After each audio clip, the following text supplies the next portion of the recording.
Hi, it's us. Hey guys. Rick and Alana, we're back. And you can see there's a Christmas tree in the background. And I figured 'tis the season to talk about things that affect your pocketbook. And this series is going to be about hyperinflation. And I'm going to have a number of videos. We're going to have a number of videos that are going to talk about hyperinflation and how it's affected in the countries in the past, and how it's going to affect us here right in the United States, and how you can prepare for it. The title of this particular video is Preparing for Hyperinflation. First of all, what is hyperinflation? Hyperinflation, as a definition, is about 50% or more of inflation per month. And that sounds like a heck of a lot, and it is. What are some of the things that you can do? Because I believe the United States, within the next couple of years, is headed to that. And with our unbacked fiat paper money that we all currently play around with, it's not backed by anything. Not gold, not silver, not oil, not real estate, nothing. We're printing the heck out of it, and we're going to end up in a situation where the stuff is going to be used as toilet paper or something even more useful like wallpaper. It's all happened before. At any rate, how do you prepare for hyperinflation, which is the first video here? I divide it into 4 different categories. And you decide how much money you have and how much you can invest to prepare for this this particular problem, hyperinflation. The first is food and water. Food and water is important to have in any kind of survival situation. I believe that you should have at least a few months worth of food and water saved up.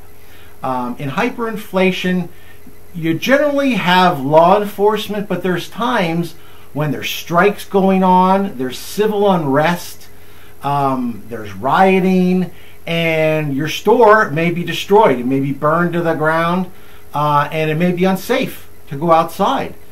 During the Weimar inflation in Germany, there was all kinds of rioting that went on as people couldn't afford to eat. And a lot of folks got killed and thrown in jail and were injured.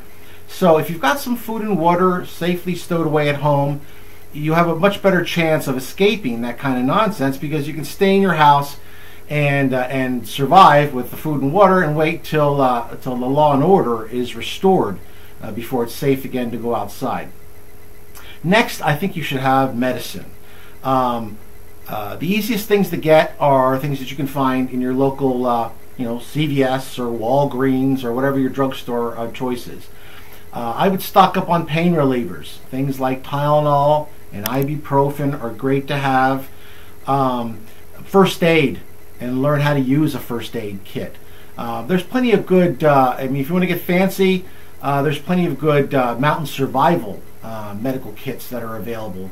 Adventure Medical is one good company that I like that makes a good medical survival kit. One thing that I've heard about that I of course don't recommend because it's probably against the law, but I have heard that things like antibiotics, which are available in pet stores that are designed for fish, that those antibiotics are not made for fish, or not made especially for fish. They're actually the exact same antibiotics that your doctor prescribes for you. And if you just happen to have some of those things laying around that maybe in case things get bad and you need to save your fish, it's good to have some of those antibiotics on hand as well, in case you can't get to a doctor, or the doctor's not available, or he's hiding too. Once again, though, I can't recommend that stuff because it's just for pets, and I don't want anybody to break the law, so understand that. The third is self-defense. If you're a pacifist, pray to God. What else can I tell you? If you're not a pacifist, though, then I recommend that you buy rifles, shotguns, and Glock handguns, and learn how to use them and clean them.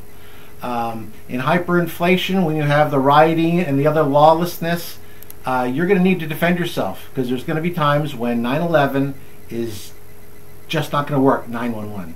And you're going to need to possibly defend yourself and your family. And rifles, shotguns, and Glocks are all good to use for that purpose.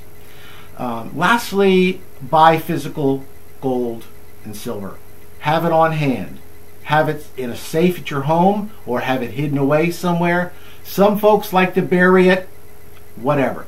Make sure you can get at it when you need it. Safety deposit boxes are not safe.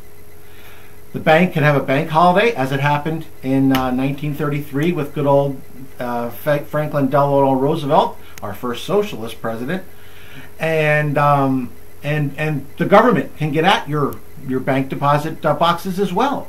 If you've ever gone online or eBay, you'll see many times various states auctioning off the contents of people's safety deposit boxes that they confiscated because, well, they felt like it. Maybe the person didn't respond to their letters or what have you. But the bottom line is if you're going to have physical silver and gold, you need to have it where you can get it. I recommend junk silver, which is pre-1965, dimes, quarters, halves. You can also buy American Silver Eagles. Some people like to buy silver rounds. At any rate, make sure you've got that physical silver or gold and you have it in a place that is safe. Lastly, I would like to say that we're glad to be back. Yep. And look for more videos, additional videos concerning the subject of hyperinflation. And lastly, Lana has reminded me that look for my blog spot. I have a blog that gets more into detail on all these different articles, and you'll see a link to it on the YouTube site. So click on that and rummage around, rummage around and see what's going on. Anyway, thanks a lot. We'll talk to you. Bye.